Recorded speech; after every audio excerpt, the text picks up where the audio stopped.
Coba deh, kamu bayangin sebuah dunia akademik di mana waktu tidur hanyalah legenda, di mana kopi lebih sakral daripada buku teks, dan di mana mahasiswa berjalan dengan mata panda seperti korban eksperimen laboratorium. Selamat datang di dunia mahasiswa arsitektur. Tempat di mana satu kata menguasai segalanya, lembur. Tapi apakah benar lembur itu sekedar budaya atau ada mekanisme ilmiah yang membuat mahasiswa arsitektur seperti terprogram nih untuk begadang? Nah, hari ini kita akan bongkar semuanya. Pertama, kita harus memahami satu fakta keras nih teman-teman. Desain arsitektur tidak memiliki jawaban final. Tidak seperti matematika, tidak juga seperti fisika atau akuntansi. Di arsitektur, selalu ada cara baru untuk memperbaiki sebuah desain. Dan secara psikologi, otak manusia terjebak dalam iterative loop. Saat otak menilai sebuah konsep itu kreatif, dia akan terus memecah, memperbaiki, dan juga merombak. Inilah disebut dengan creative iterative trap. Itulah kenapa mahasiswa sering duduk berjam-jam hanya untuk mengganti satu garis, satu tekstur, satu warna bayangan, bahkan satu komposisi layout. Yang dimana menurut orang biasa tidak ada bedanya, tapi bagi arsitek itu dunia yang berbeda. Karena hasilnya, jam kerja membesar tanpa batas, lembur bukanlah pilihan, namun konsekuensi psikologis dari profesi berbasis kreativitas. Kalau teman-teman mau tahu, secara resmi kelas studio biasanya 4 SKS saja. Dalam sistem pendidikan normal itu berarti 4 kali 60 sama dengan 4 jam per minggu. Tapi di dunia nyata, mahasiswa studi arsitektur bekerja 40 sampai 60 jam hanya untuk satu mata kuliah. Jadi mahasiswa arsitektur itu lebih kayak karyawan yang kerja full time plus shift malam plus lembur tanpa dibayar plus tekanan kompetitif plus nilai mati di ujung semester. Sebuah riset internasional menempatkan arsitektur sebagai jurusan dengan durasi tugas terpanjang dari seluruh jurusan akademik nih teman-teman. Lebih panjang dari kedokteran, lebih panjang dari teknik sipil, bahkan lebih panjang dari hukum, dan lembur menjadi standar operasional yang tak tertulis. Kalau teman-teman mau tahu nih, pekerjaan mahasiswa arsitektur itu bukan cuma satu jenis tugas saja. Mereka harus mengurus analisis tapak, zoning ruang, struktur dasar, desain fasad, konsep, narasi ide, modeling 3D, rendering, layout presentasi, dan design konsep. Banyak banget. Setiap hal di atas berdiri sendiri sebagai satu tugas penuh. Lalu bayangin nih, semua itu dijalankan paralel dalam satu semester. Otak manusia sebenarnya hanya optimal untuk 2 hingga 3 course take per harinya teman-teman. Mahasiswa arsitektur nih, melakukan 7 hingga 12 course take dalam satu minggu. Secara biologis, mereka dipaksa bekerja melawan batasan otak mereka sendiri. Ada satu ritual dalam pendidikan arsitektur yang membuat mahasiswa tidak bisa tidur, yaitu review dosen. Final review studio dikenal di seluruh dunia sebagai gladiator arena, mental pressure test, dan ujian psikologi terselubung. Jangan berharap dosen bakal bilang, udah cukup, ayo tidur.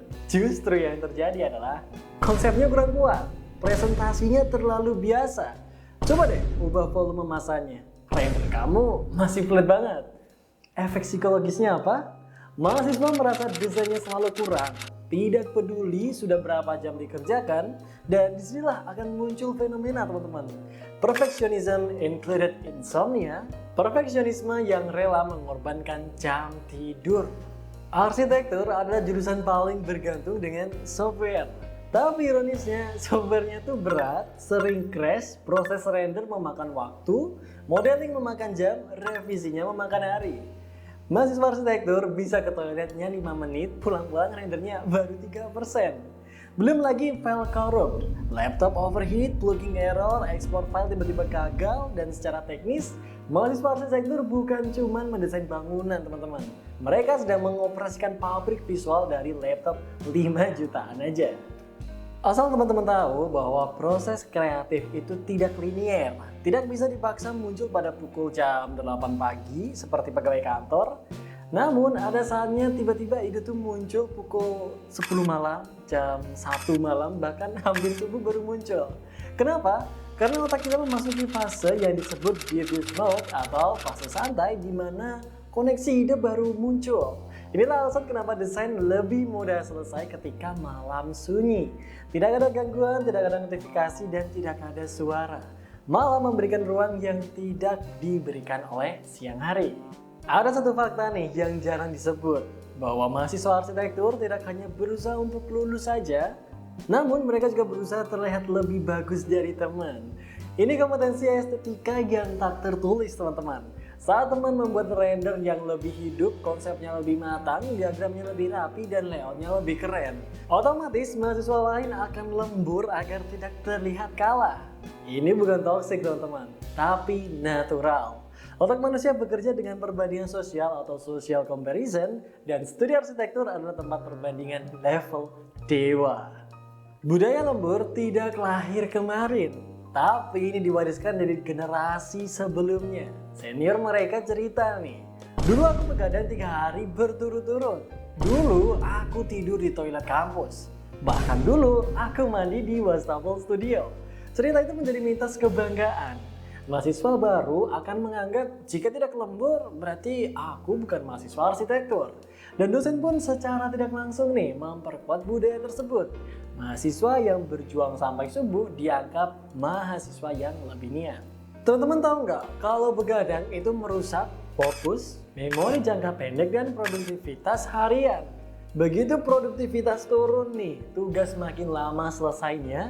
Begitu tugas makin lama selesai, lemburnya akan makin banyak, dan ini adalah lingkaran setan. Less sleep, less productivity, more hours needed, dan less sleep again. Ditambah tekanan deadline, hormon stres atau kortisolnya naik.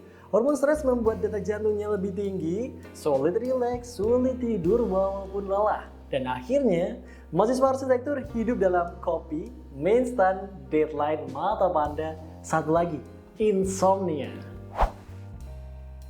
Tidak ada jurusan lain yang memadukan 3 hal ini secara ekstrim. Yang pertama, ada ilmu eksakta, yang kedua ada seni visual, dan yang ketiga ada teknologi digital. Paduan 3 hal ini menciptakan beban mental sangat tinggi. Mahasiswa harus menjadi insinyur, seniman, teknisi komputer, storyteller, sekaligus psikologi pengguna. Tidak heran jam kerja mereka seperti pekerja industri kreatif profesional. Yang mengejutkan, budaya lembur ini justru membentuk karakter khas arsitek, teman-teman. Tahan banting, terbiasa tekanan, cepat berpikir kreatif, terbiasa revisi, perfeksionis dalam kualitas visual, dan mampu bekerja maraton.